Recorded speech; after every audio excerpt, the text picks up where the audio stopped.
Today we're learning how to play Animal Upon Animal. It's a really fun, wobbly stacking game for 2 to 4 players, and a whole game takes about 15 minutes. In this explainer, you'll learn everything you need to know to get started. So let's jump right in.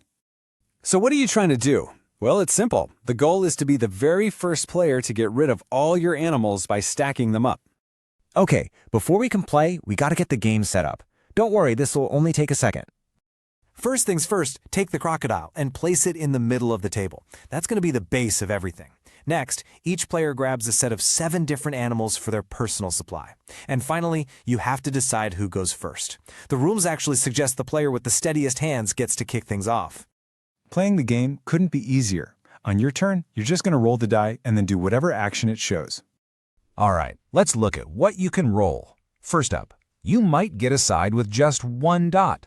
If you roll 1 dot, you pick any one animal from your supply and carefully place it somewhere on the growing animal pyramid. The key here is you have to do it using only one hand. The next thing you might roll is, you guessed it, 2 dots. If you roll 2 dots, you'll take 2 animals from your supply. Then you place them on the pyramid one after the other, still just using that one hand for each animal. Now, besides the dots, there are also 3 special symbols on the die.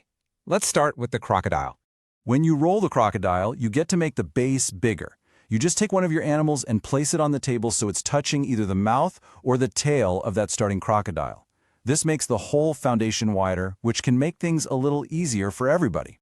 Okay, next up is the hand symbol. Rolling the hand is pretty cool. It lets you pass off a challenge. You get to pick one of your animals, maybe a particularly tricky one, and you give it to another player. They have to try and stack it for you.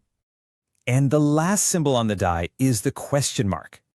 This one really flips the script.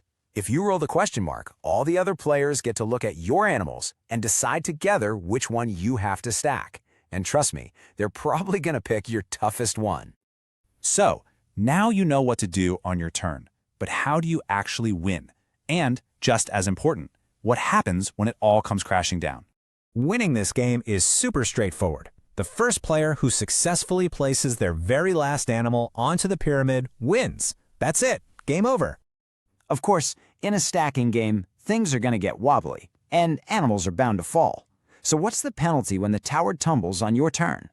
Well, if any animals fall over during your turn ends right away. Now, if only 1 or 2 animals fall, you have to take them and add them back to your supply. But if there's a huge collapse and more than 2 animals fall, you only have to take 2 of them. The rest just go back into the game box. Once you've played a few games and you're feeling confident, there is a simple rule you can add to make the ending a little more exciting. This one adds a little bit of extra tension. When a player gets down to their very last animal, they don't get to roll the die anymore. On their turn, they have to skip the roll and just try to place that final animal to win the game. And that's it. You now know everything you need to play your first game of Animal Upon Animal. Enjoy the stacking.